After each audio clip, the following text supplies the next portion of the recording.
اعوذ باللہ من الشیطان الرجیم بسم اللہ الرحمن الرحیم الحمد للہ رب العالمین والصلاة والسلام علی محمد وعلی آلہ وسلم۔ انشاءاللہ آج ہم سورہ الاعراف کے 18ویں رکوع کا مطالعہ کریں گے۔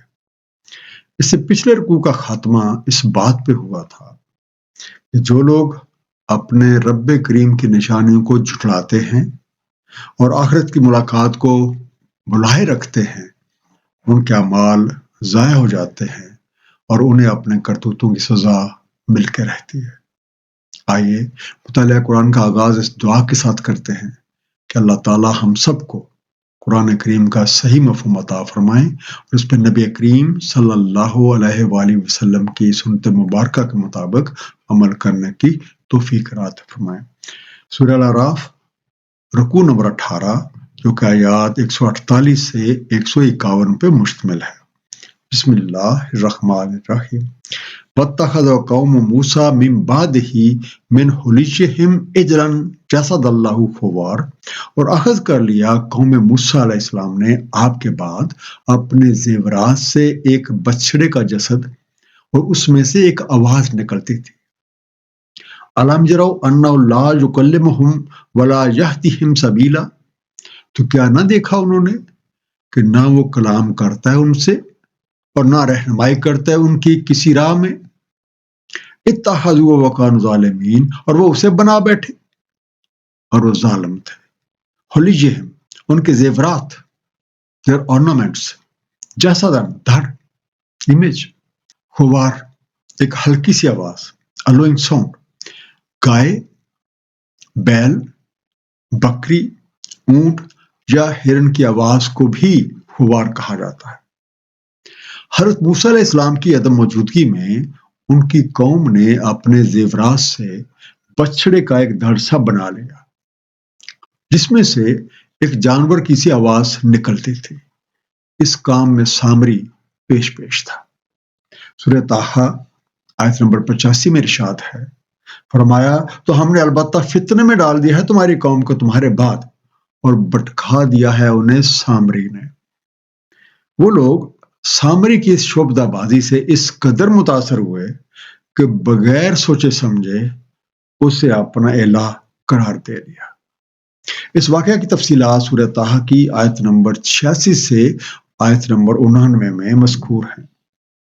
حضرت موسیٰ علیہ السلام نے لوگوں سے جب اس حرکت کی وجہ پوچھی تو وہ کہنے لگے کہ ہم نے یہ کام بے اختیاری میں کیا ہے، ہم پر قوم کے زیورات کا بوجھ لدا ہوا تھا تو ہم نے اسے آگ میں ڈال دیا، اور اسی طرح سامری نے بھی اس میں سے کچھ ڈالا اور ان زیورات سے ایک بچڑے کا دھڑ بنا کے نکال لیا جس میں سے کسی جانور کی سی آواز نکلتی تھی۔ یہ تماشا دکھا کے سامری نے کہا کہ یہ تمہارا الہ ہے اور موسیٰ علیہ السلام کا بھی۔ ان میں سے کئی لوگوں نے بغیر سوچے سمجھے سامری کی بات کا یقین کر لیا، حالانکہ ان کے سامنے اتنی واضح نشانیاں موجود تھیں کہ ذرا سا غور و فکر کرنے سے بھی وہ حقیقت حال کو جان سکتے تھے۔ وَلَمَّا سُقِطَ فِي أَيْدِيهِمْ وَرَأَوْا أَنَّهُمْ قَدْ ضَلُّوا، اور جب پشیمان ہوئے اپنے ہاتھوں کیے پہ اور دیکھ لیا انہوں نے کہ واقعی وہ گمراہ ہو گئے ہیں، قَالُوا لَئِن لَّمْ يَرْحَمْنَا رَبُّنَا وَيَغْفِرْ لَنَا لَنَكُونَنَّ مِنَ الْخَاسِرِينَ، تو انہوں نے کہا اگر نہ رحم فرمائے ہمارا رب ہم پہ اور مغفرت فرمائے ہماری تو ہم ضرور ہوئے خسارہ پانے والوں میں سے۔ سکیتا ساکت ہوئے، ٹوٹ کر گرے، اپنی غلطی اور حماقت کو جان کے پشیمان ہوئے۔ They were regretful۔ جب ان لوگوں کی فریب خوردگی کا طلسم ٹوٹا تو انہوں نے سمجھ لیا کہ در حقیقت وہ سخت غلطی کر بیٹھے ہیں۔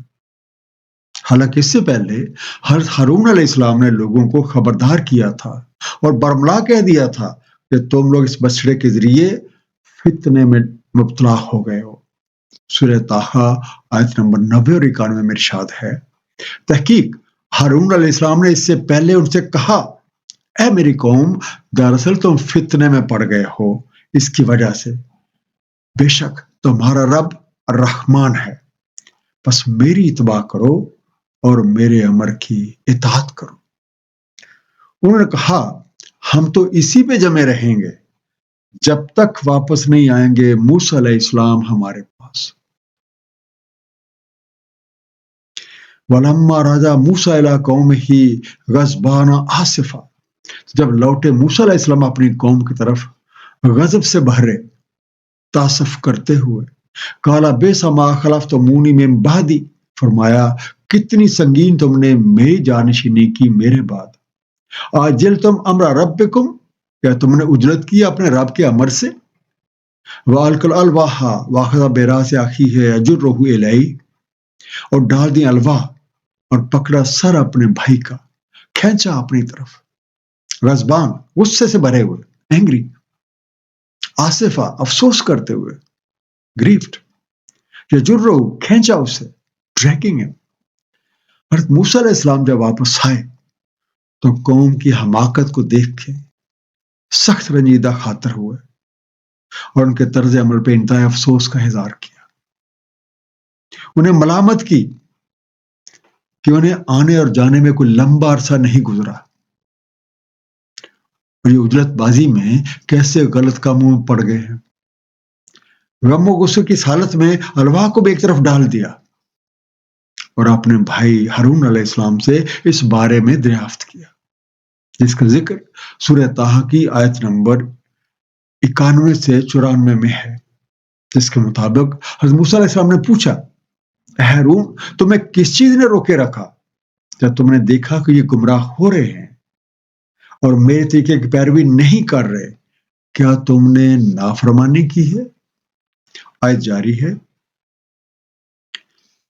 قَالَ ابْنَ أُمَّ إِنَّ الْقَوْمَ اسْتَضْعَفُونِی وَكَادُوا يَقْتُلُونَنِی، کہا اے میری ماں کے بیٹے، بے شک قوم نے ضعیف جانا مجھے اور قریب تھا کہ مجھے قتل ہی کر ڈالتے۔ فَلَا تُشْمِتْ بِیَ الْأَعْدَاءَ وَلَا تَجْعَلْنِی مَعَ الْقَوْمِ الظَّالِمِینَ، تو نہ انسائیے مجھ پہ عداوت رکھنے والوں کو اور نہ شامل کرے مجھے ظالم قوم کے ساتھ۔ لبن امہ، ماں کے بیٹے، سن آف مائی مدر، تشمت شامت لا، تکلیف پہنچا کے مخالفین کو خوش ہونے کا یا ہنسنے کا موقع دینا۔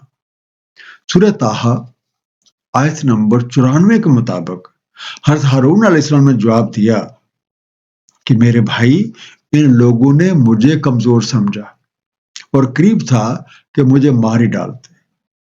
میں سختی کرنے میں اس بات سے ڈرتا تھا کہ کہیں آپ یہ نہ کہیں کہ تم نے بنی اسرائیل میں فرقہ بندی کر دی اور میری کہی بات کا پاس نہ کیا۔ آپ کا مجھ پہ سختی کرنا دین حق سے عداوت رکھنے والوں کے لیے ہماری ہنسی اڑانے کا باعث بن سکتی ہے۔ میری بات کا یقین کریں، ان لوگوں کے غلط کاموں میں مجھے کسی طرح سے بھی شامل نہ کریں، یہ ان کا اپنا کیا جا رہا ہے۔ قال رب اغفر لی ولاخی وادخلنا فی رحمتک، فرمایا اے رب مغفرت فرما دے میری اور میرے بھائی کی، اور داخل فرما دے ہمیں اپنی رحمت میں، وانت ارحم الراحمین، اور آپ ارحم الراحمین ہیں۔